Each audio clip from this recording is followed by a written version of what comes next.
Hello, everyone, and welcome to another edition of When Movies Were Good, hosted by myself, Rachel, and my special guest star, Matt. Matt, how are you doing today?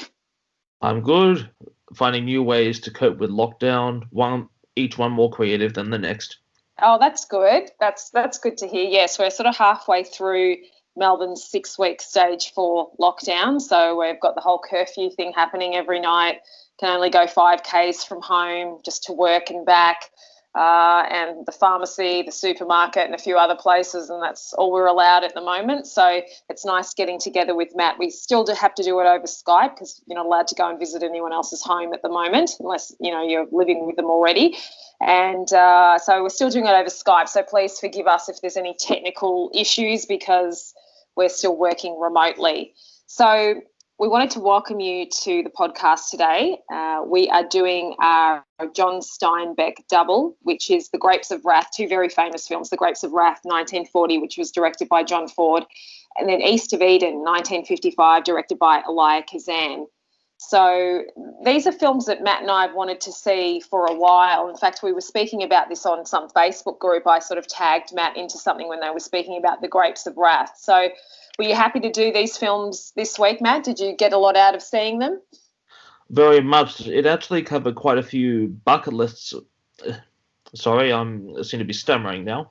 But yes, I managed to cover quite a few bucket lists with this episode because not only did I want to increase my John Steinbeck knowledge because I'd only ever read one of his books, which was in high school. It was Of Mice and Men, which did set up a lot of core themes that we saw here about poor people in the American Midwest and Southern states making it by in the Depression era.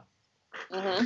But also watching East of Eden, I got to see a James Dean movie for the first time. He's been one of the actors I've wanted to see for quite a bit. And like I've known his story well. It was quite sad how his life and career was cut short so quickly. And finally, a third thing is I wanted to increase the amount of John Ford films I'm seeing, if nothing else, because he was the god that Orson Welles aspired to. Yes, it actually was a good coupling of films to do, and I'm glad that we did do it because I'm like you, despite being a fan of classic films, although it had been a long time since I'd actually sat down and started watching any classic films, I'd never actually seen a James Dean movie in its entirety. So this was a first for me as well.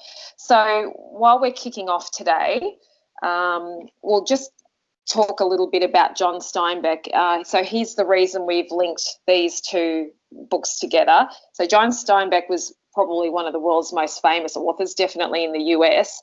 He was born in 1902 in Salinas, California, which is the area where the majority of his novel works were set, and he died in 1968 in New York City. So The Grapes of Wrath was written in 1939 and East of Eden was written in 1952. So the film version of Grapes of Wrath was made 1 year later, and East of Eden was only made a few years after that as well.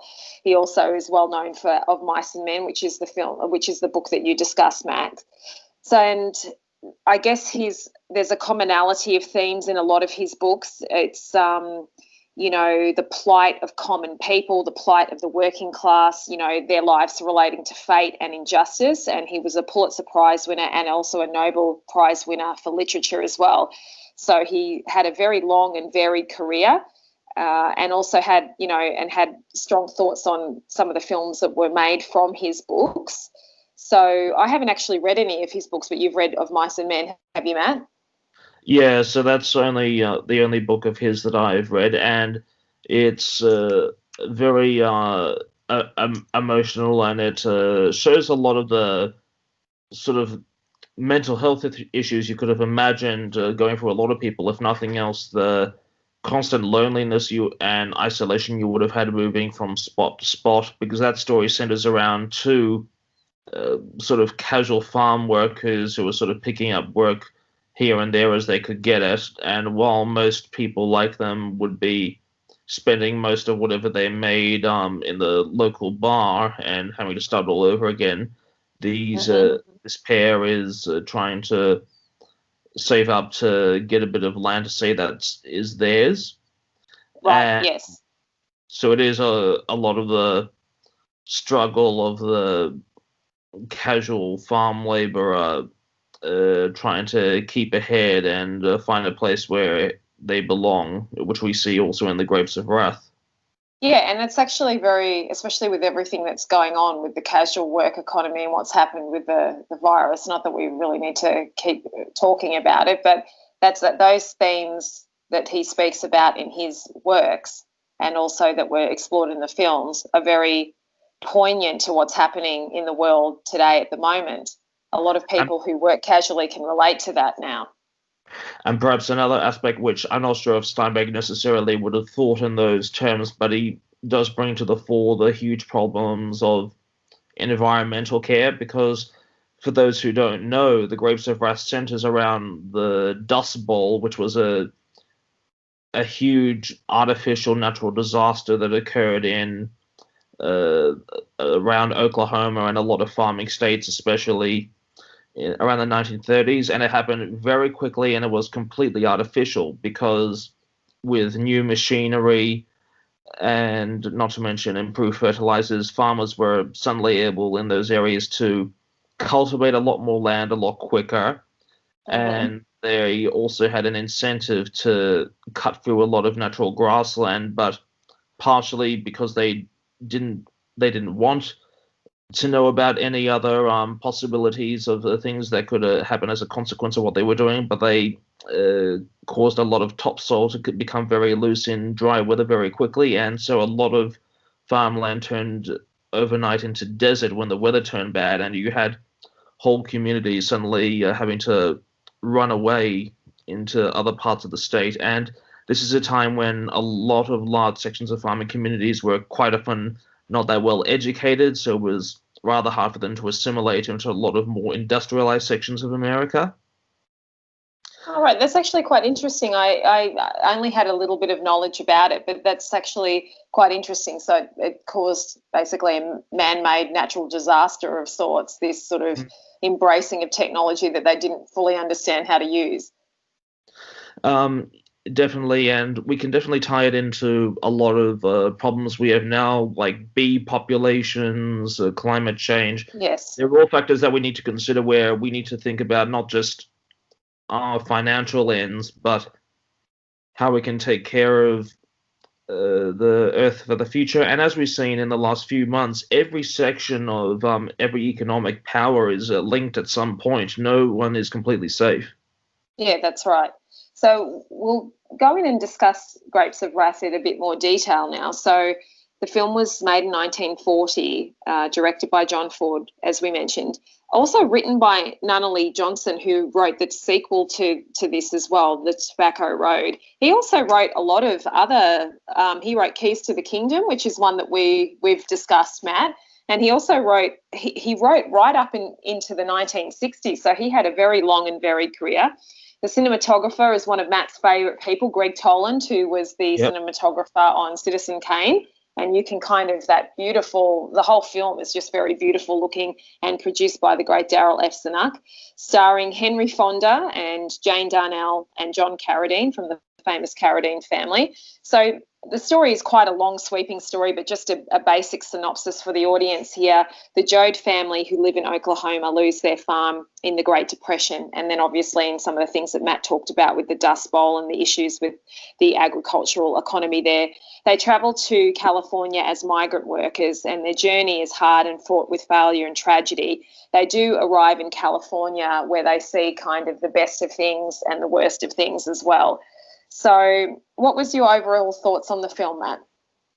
Well, particularly this work of John Ford's The Grapes of Wrath is a fair bit different from a lot of styles that we've seen in many other films we've reviewed, particularly because we focused on a lot of crime and suspense stories. Much of the cinematography has had a much more German influence that was developed in the beginning of the century. So known for a lot of sharp angles and compressed atmosphere with small artificial sets, whereas John Ford, he was all about taking it out into the wide open. He loved huge spaces, taking full advantage of the width of the frame, and leaving nothing hidden. He'd go into on set into great natural valleys, and so that's quite a different atmosphere from a lot of the other films we've seen. And like that opening where you have Henry Fonda with his footsteps coming in so loud as he walks along a large field, it's quite hypnotizing, I find. Yeah, I mean, the film was visually very beautiful. And I was reading somewhere that the way that the film distinguished itself from the book was that the visual imagery was to show the Jodes as a family unit. So you saw them in all these great visual scenes all together in their rickety old car that they were, although having a car back then was still quite a good thing to have. I can't imagine everyone would have had a car back then, whereas the novel really focuses on the themes of the man joined with the land. And I think they really did nail that visual imagery, because it is, even though it's in black and white, like the depth and the shapes and everything that you get to see in the film is really quite beautiful. But that it did remind me a lot of Citizen Kane in that regard. Yeah, and your point about the car is something I noticed as well, is that apart from that old beat up truck they're traveling in, you could think it may as well be a biblical story without it, where they're trying to cross the desert. Yeah, that's right. Because, I mean, really, and when the film was made, it was only sort of 10 years or so on from the Great Depression. It wasn't like it was made 50 years after this event happened in American history. It was actually really close to when it happened. They weren't that far removed, and they were going into the war and all other sorts of things. So it was quite a turbulent era when the film was made. And so I was just reading about a few of the differences between the book and the film. The book is a lot more, I guess you'd say, many more bad things happen to the Jode family in the book, and without giving anything away to the audience too much, that the book finishes off on rather a down note, where the family is kind of separated and they kind of fall apart, whereas in the film they did change that for narrative purposes. They get to this farming camp when the family eventually does get to California. They get to one camp, they have to move on from there, and then they eventually get to a government-run agricultural camp, and they're able for the first time to have bathrooms, a proper place to sort of eat, places to stay, which is in stark contrast from where they were before. Even though they end up leaving there eventually, it does, and Henry Fonda's character goes off in search of his own sort of social justice that he wants to pursue after all the many troubles he's had in his life. It ends on a high note. It's a good thing, whereas from what I read, the book doesn't actually. But I'm glad they did that to the film. It's good to have them on that high note. Yeah, well, a film has to have certain narrative flow. Otherwise, it sort of doesn't work as well. I did think it got a little bit complicated when they tried introducing a red gang that was trying to infiltrate the camp, and if that was partially trying to deal with politics at the time, I'm still having a bit of trouble working out that part of the plot in my head, and that's partially why I have issue when sometimes filmmakers try then and now try and involve too much of personal politics in a film instead of trying to. I like to think that a film I make would be able to be viewed without confusion in 10 or 20 or 50 years' time, and not be tied to the year that it was made. Yeah, I think from what I was reading, the novel had a lot more left-wing ideology in it.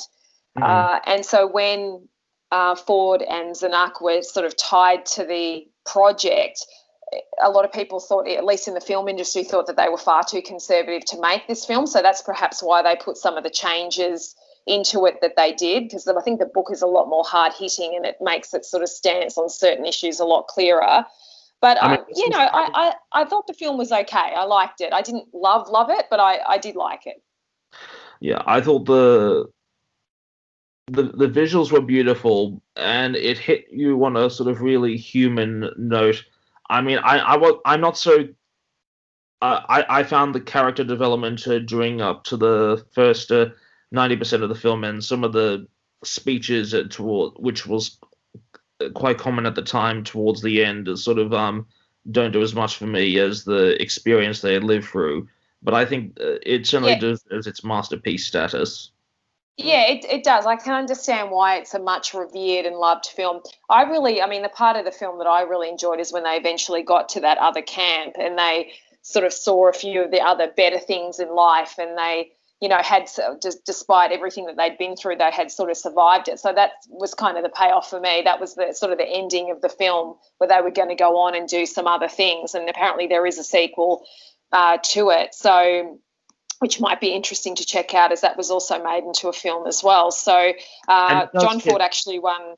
Yeah, go ahead. I was going to say, and it does hit on a lot of the problems that a lot of American industries, because there often seems to be this assumption of America being a sort of a middle-class paradise, which is a problem even now, but they have had a long history of a lot of large farm and mining and factory sites really taking advantage of their workers. For example, the expression "I owe my soul to the company store" goes back to when you had sort of mining and farming camps where the only store around was the company provided one, and you were actually paid just in tokens for that store, and quite often you could end up being in debt to the store.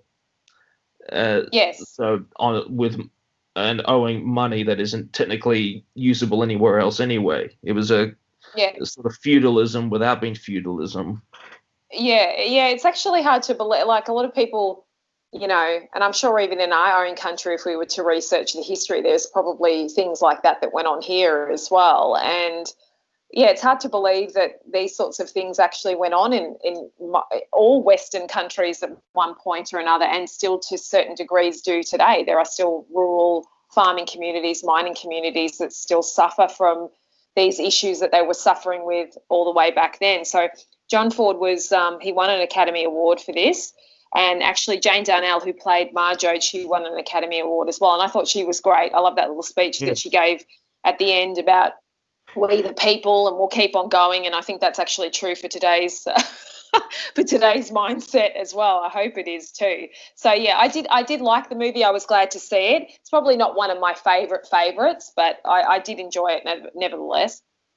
Yeah, and it also, looking at Greg Toland's cinematography, it also shows some of the innovations he had on other, perhaps more indoor works like Cain, Citizen Cain, where we see the full breadth of the American landscape put before the lens, and his innovation was showing, or his skill was showing, that an artificial environment, an indoor environment, can be just as panoramic from a technical point of view. Yeah, definitely. No, I mean, the film was just absolutely stunningly beautiful. And, Henry Fonda was just Henry Fonda in the film, but it worked well. But, he'd just made Young Mr. Lincoln, and then he kind of went straight into this with John Ford again. So they obviously had a good working relationship. So we'll move on to our next Steinbeck film that we're going to be discussing today, the very famous East of Eden, which was made in 1955, directed by the great Elia Kazan, written by Paul Osborne. So starring James Dean, Julie Harris, Raymond Massey, and Richard Davalos, who played James Dean's brother in the film. So this is based on John Steinbeck's novel East of Eden, but part of that novel. So it's a multi-generational work of fiction, East of Eden, and this is based on the last quarter or so. The film is based on the last quarter or so of the book. So just briefly, two brothers, Cal and Aaron, vie for their father's attention, and also for Abra, who's the affections of her, who's Aaron's girlfriend. So it's a family drama. It's a multi-generational sort of, in the book, their ancestors are set up doing different things, and then it finally comes down to them, but we only see this part of the family in the film. What were your thoughts on this one, Matt? This was a long time coming for both of us. Yeah, well, it may be a drama about a family, but it is by no means a family movie, because this family sets out to almost destroy each other. Yes. towards the end. I thought it was very beautiful. I liked the color in the cinemascope, and you could tell that the director Kazan was using it to his full advantage with scenes like a train moving across a mountain valley and other such epic scenes. So Even if it doesn't explicitly mention the religious leanings of the father in the family, it's obvious that these characters are not so much mere mortals, but they do represent almost biblical metaphors of there's a direct reference to Cain and Abel, and the purest son and the impurest son vying for the affections of the father. yes. And I found James Dean, he's now that is the first film I've seen of his so far, but he certainly fully deserves his reputation. And it was really scary and sad to read about how intensely methodic his process of bringing emotion to the screen was. Like, it could get very intense on screen and off, for better or worse, for the actor, but it was quite powerful at times. Yes. So I guess the scene that I was reading about also where he used that in the scene and they decided to keep it was the part where his character Cal is speaking to his dad about some money he wanted to give him, and the father sort of rejects it. And then in the original script, it called for him to sort of turn away from his father, but they kept shooting and kept it in the film. James Dean actually tried to go up and embrace Raymond Massey, who was playing his father, and Raymond Massey was like, this isn't really in the script, and he just had to go along with it, and they decided to keep it. I have to admit I'm a bit different. I'm not really a fan of the James Dean School of Acting because I only have a bit of knowledge on him, but it seems like he was just playing another variation of himself, because everything I've read about him, he was like that in real life as well. And I suppose for me, I want to see people playing things that are very different to them. I mean, even if there's parts of them in it, I don't want to see someone walking off the set and going onto the set and they're just doing the same thing and then they walk off and they're the same way. It's not really my cup of tea, but I can understand the appeal of it, if that makes sense. I would never expect another actor to go through things, and then even now we have tragedies of actors like Heath Ledger who've endangered themselves for no good reason to become part of the character, and that part of that is a gross misunderstanding of method acting that was going around Hollywood at the time, because it began as effectively the research of a man called Stanislavski, who was trying to almost scientifically formulate what goes behind a good performance. And like, I took some classes for a while with a Australian actress who is trained in the original Stanislavski methods, and basically Hollywood had a lot of sham psychologists coming about in the late 30s and 40s who were sort of taking loose interpretations of Stanislavski's research and were saying to people that they basically had to enter these very dangerous psychological limits to fulfill a role. And the fact is that sometimes it works and sometimes it doesn't. That's not the point of what acting in theater is. It's you're there to act a role. You're not That's there right. to force yourself into a breakdown. Yeah, because even if James Dean hadn't have passed away tragically in the car accident, I think we kind of already know the way his life would have probably gone, given the way he was. And I sort of see him turning into a sort of tragic Montgomery Clift character. And actually, Montgomery Clift was actually considered for the role in the film. He was a bit old at the time, just 10 years too old. Yeah, so as well as Marlon Brando, and he was of that ilk as well. And I'm not saying it's bad, but I like to see actors who are one thing in their own lives, who are really down to earth, really together, and then they're able to come onto the screen or the stage or the TV screen and put in these really amazing, very different and varied performers, because that's their job, and then they leave it on the set and then they go home. There's certain actors who are very famous in Hollywood now. They're all sort of getting into their late 70s, early 80s. All were very famous in the 1970s. And to me, this group of actors, all they do is just play the same thing over and over again. And I haven't seen Giant and I haven't seen Rebel Without a Cause, but I'm curious to see them.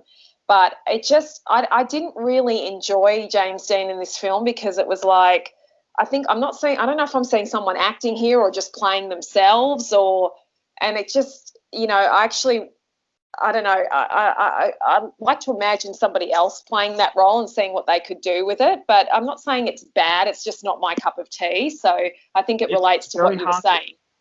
You need to have that balance where you have the acting on the surface, where you're projecting that facade. You have that, and being able to connect with that emotional core, or at least being able to simulate and marry those two halves.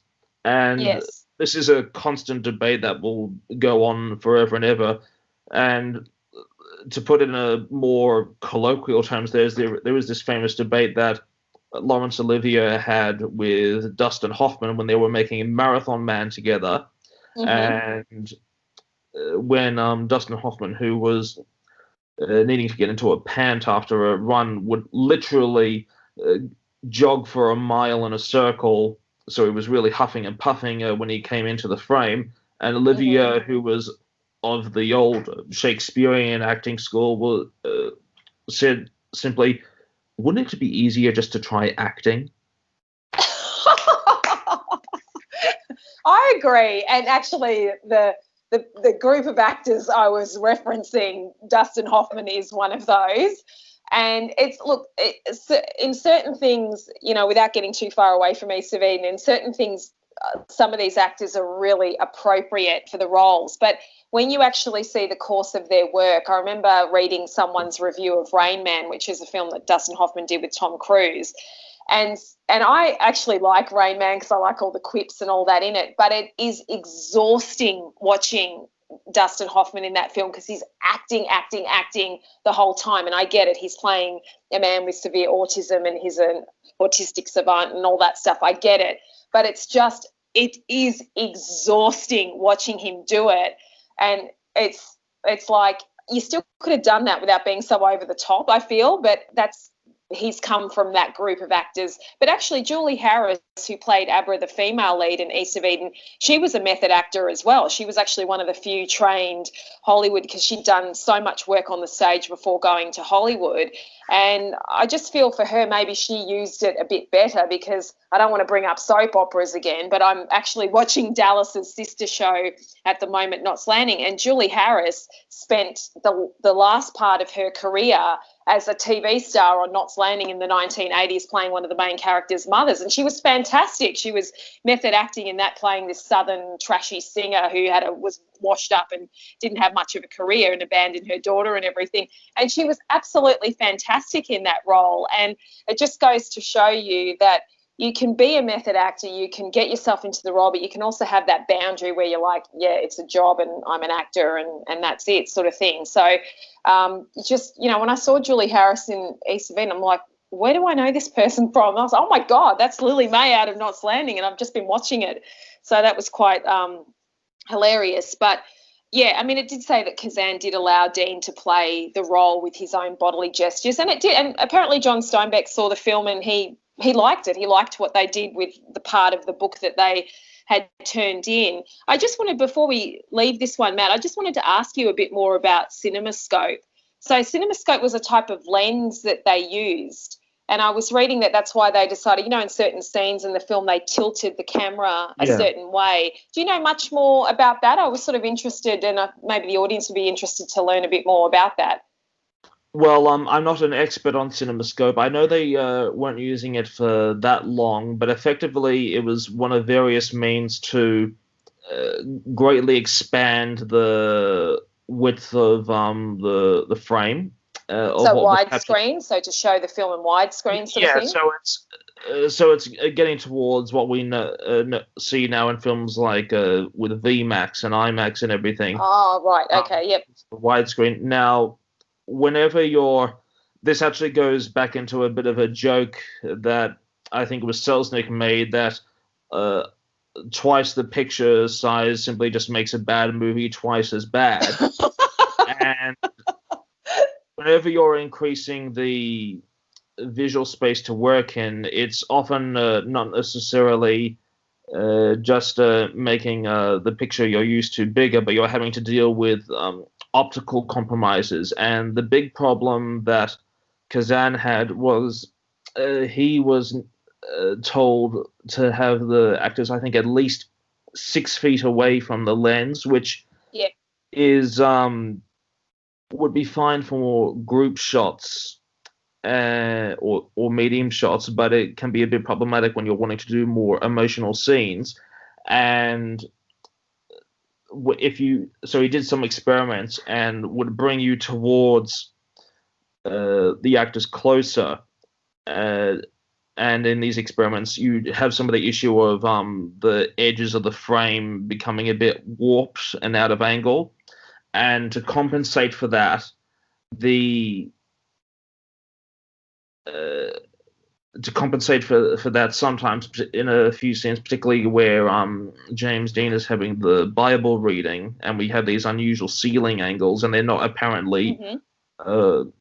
uh, uh, made linear to any discernible object, and that was to sort of amplify the exaggeration. Now, I personally found some of the strange camera angles they were using a little bit annoying. They didn't necessarily.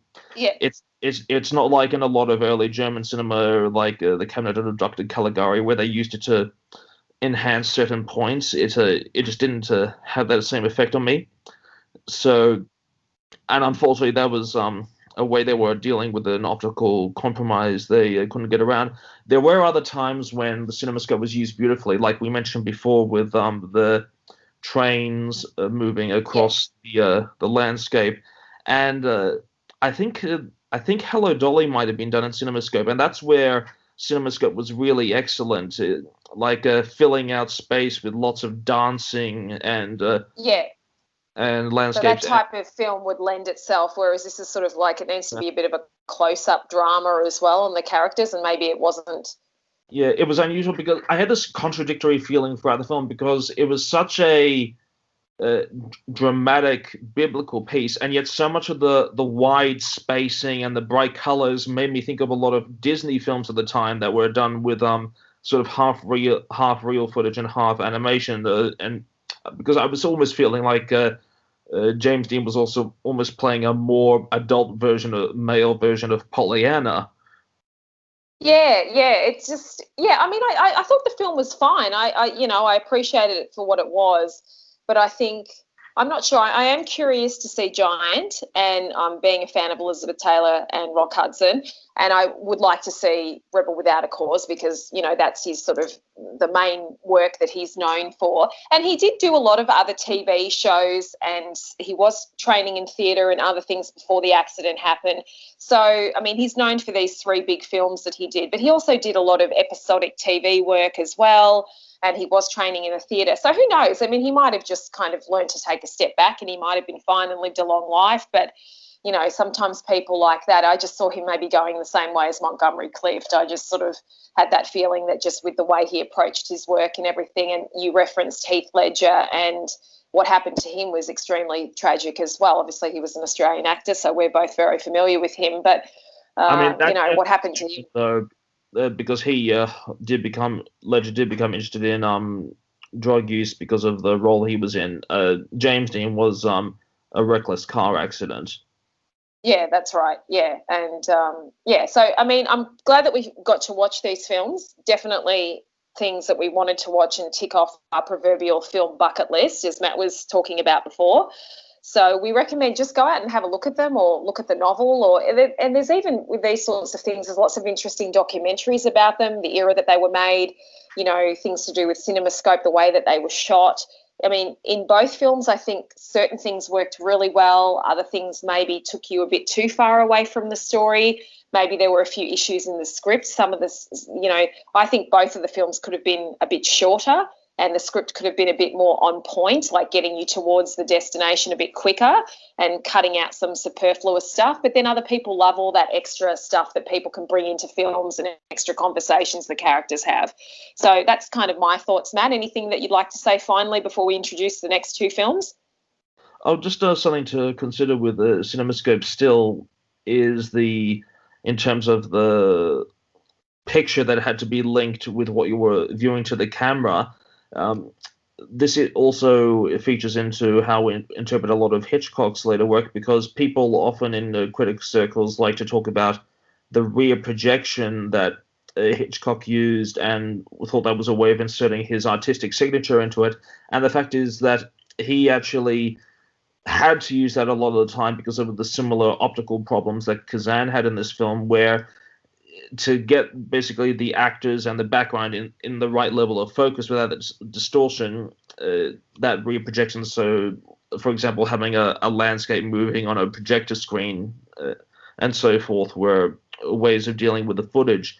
And so that's when looking at a director's style, we do need to consider often the technological impacts that they have to deal with alongside their emotional ones, how they think with their heart as well. But this really brings to the point that what also tying in what we're talking about with method acting is that an actor is an actor, but they are only purely working on their own on the stage. When they're in a film, they are working in collaboration with the camera. The camera is this strange, mystical body with its own rules that you have to follow and work with it in different ways to get the best impact, which is how method acting, at least in how it's been distorted at some points in history, needs to be sometimes brought a step back and brought into a better linkage and be a bit more realistic of how to get that best performance. And it's a very complex debate. Yeah, it is, and everyone has their own opinions, and James Dean obviously deserves his place in cinematic history. He was a very influential character and lived a very fast and young and very tragic life.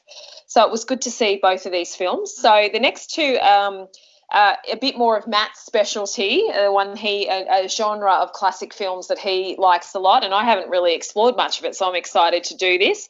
So the next two are not. The next two on our docket, as such, is the 1944 noir classic Double Indemnity, directed by the great Billy Wilder, starring Barbara Stanwyck and Fred MacMurray. And Fred MacMurray went on to do a lot of family-oriented television shows, so it'll be interesting for me to see him in this very famous film that he did in the 1940s. And then the next one we're doing is 2 years later, 1946, The Big Sleep, which was directed by Howard Hawks, starring the great loved couple of all time, Humphrey Bogart and Lauren Bacall. And I'm really looking forward to these two, Matt. So thanks for the suggestions there. Oh, you're welcome. That's great. Well, we really appreciate you guys with us this week. Hope everyone's doing well out there, wherever you are. And to finish off today, I'm Rachel. I'm Matthew. And we're watching good movies. So you take care of yourself, and we'll see you on the next one. Thank you. Bye.